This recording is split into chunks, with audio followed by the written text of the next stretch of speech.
Bums to seats, dinner at the table.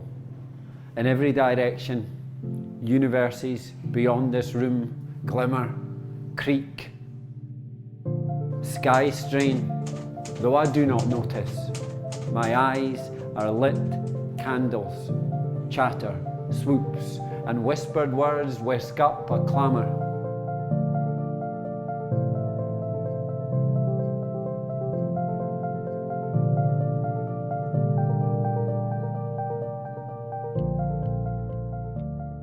I was always very interested in literature. I saw it as a sort of armoury. I got addicted and now I love doing it. I couldn't imagine not doing it. For me, poetry was just always something that I connected to, you know, always part of who I am. I'm Michael Peterson. I'm a poet and I guess a writer more generally. I branch out into short plays and film script stuff, but the yolk of it's poetry. I'm Nadine Isa-Jassett and I'm a poet, writer and creative practitioner based in Edinburgh. My name's Gray Crosby and I am a writer and poet. I do a lot of spoken word poetry. I always knew that I was a writer even from when I was a child, but when you're in school you're often told that there's a particular way to be a poet and a particular style of poetry that didn't really resonate that much with me. I was always very interested in literature. I liked language. I saw it as a sort of armoury. It was my version of doing sports. I was equipping myself with different words that I could utilise in different situations. I used to mostly just write for the page, but then some people read the shorter prose pieces I wrote and said, oh, that's basically poetry. Physicists say that touch is an illusion. They came to the conclusion that no two things can actually make contact. But again, I never thought I'd stand up and perform it in front of anybody because I was really anxious as a kid and I was quite an anxious adult as well. As I got older, I started watching spoken word poets on YouTube and I realised that the way they were using language and performance and emotion in their work was something that really resonated and that that's actually what my work was like too and that there was a place for me in my voice. I used to get so nervous, I felt so sick and my heart would be going, I could physically feel my heartbeat through my whole body. It's perfectly normal to get nervous and I definitely do get nervous sometimes and then sometimes I just feel really at home and really enjoy it. That's not to say getting in front of big audiences and performing isn't scary. There are spraffs who never kent you, say they saw it coming, spied a weight on heavy lids, a body getting bigger, claimed you were out of canvas, it was obvious to see, boozing bold, raising hell, a social media necropsy. I think a big part of it was about apologising, you know? Sometimes things didn't play out quite as I'd foreseen them. I guess the plot of the drama or the film that you saw in your head didn't act out scene by scene as you intended to. And poetry was a way of sort of stopping time and rewriting history. I thought, right, I'm going to just throw myself in and give it a go. And then I did my first slam was in Edinburgh at the Goddamn Debut Slam, which was a really good night. I had a really good time and I got addicted and now I love doing it. I couldn't imagine not doing it. My collection is called Let Me Tell You This. So I talk a lot about things which on the surface of it might seem political, but to me are deeply personal as well, where you can be left feeling voiceless. So for example, instances of racism, of sexism, and the violence that is directed to women, to people of colour, every day on the street and in personal life. And it can feel like a very silencing experience, and so I wanted to use my voice and my poetry to take some of that power back and say, this is what's happened to me, this is my truth, and I'm taking that power back for myself. I am 26, walking through quiet Edinburgh streets on the way to the supermarket. There's a shopping list in my head chanting, aubergine ginger butter to make ghee, aubergine ginger butter to make ghee. Ahead of me, 2 children trail at the tailcoats of fathers who walk further along in heavy laced boots. And the wee boy turns and I smile and he screams. He screams, "You're a bad woman." His sister hushes him away, apologetic. She tells me he didn't mean it. But I am panic. Eyes to the child, to the pavement, to the wall. Did anybody else hear him? To the pavement, to the wall. Did anybody else hear?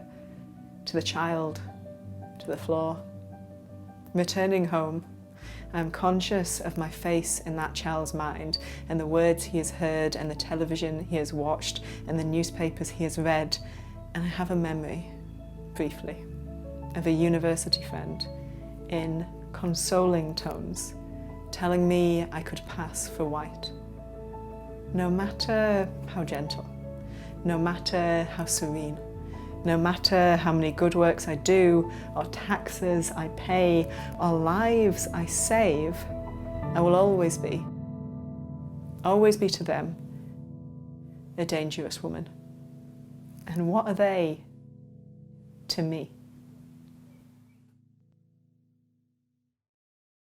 When you're performing, it's so immediate and you get the feedback straight away. You can see it on the audience's face. And then you get to meet other people who also write and other poets. There's a really nice spoken word community in Scotland. It's a small community, there's not too many writers. And if you, certainly in the Central Belt where we operate mostly, and if you go to each other's events and explore each other as performers, it does come across as a very unified front, I think. But yeah, we think we're quite community focused.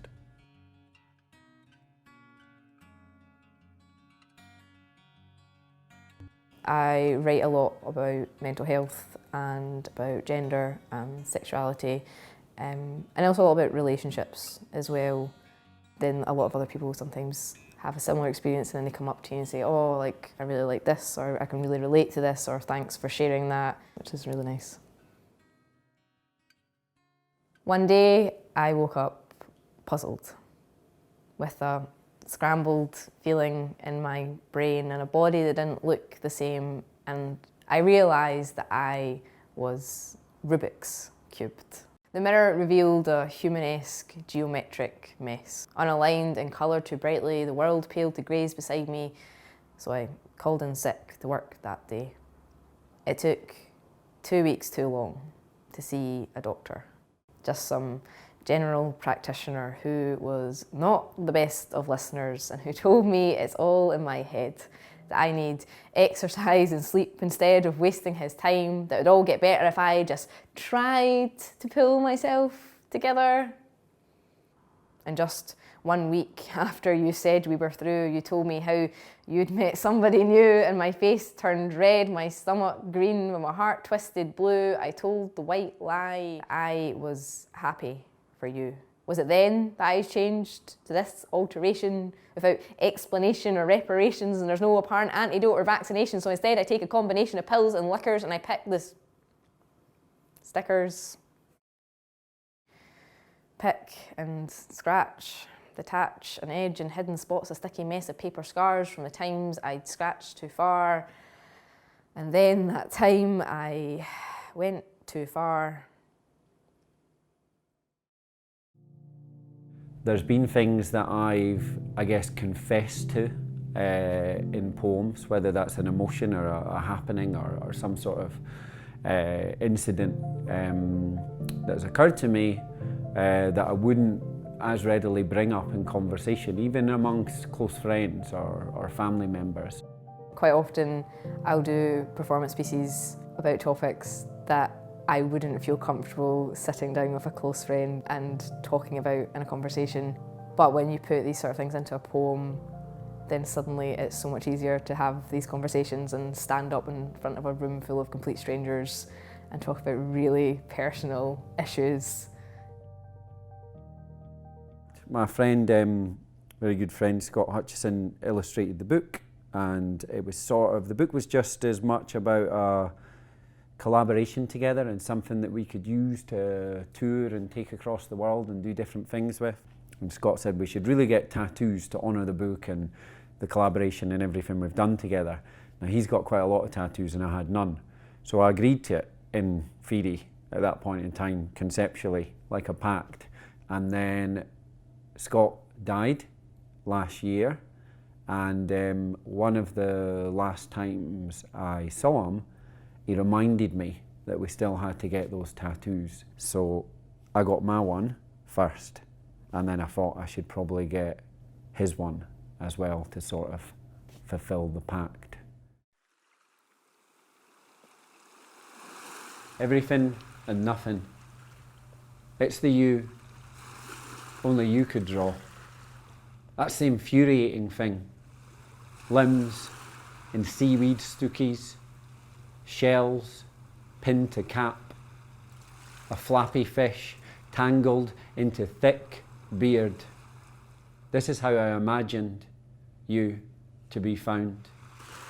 This is not allegory, but echoes of the ocean on a second day of searching. More than sand, hours spent. More than dreams of home, more than grains of rock and mineral, a million years in the making. This purse of love, pilfered by another universe, forgetting to leave a note. On a balmy Thursday night in May, sudden waterworks beneath a lamppost in Leith, a cauldron of light wombed around life's whipping, ripe balling.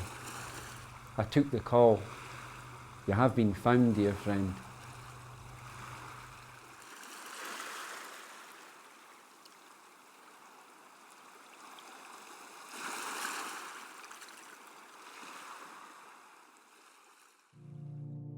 Once it's grabbed hold of you, you'll wrestle your way out of that by writing your own pieces about it and engaging with other spoken word artists, and by, I guess, flinging yourself against the storm of it all.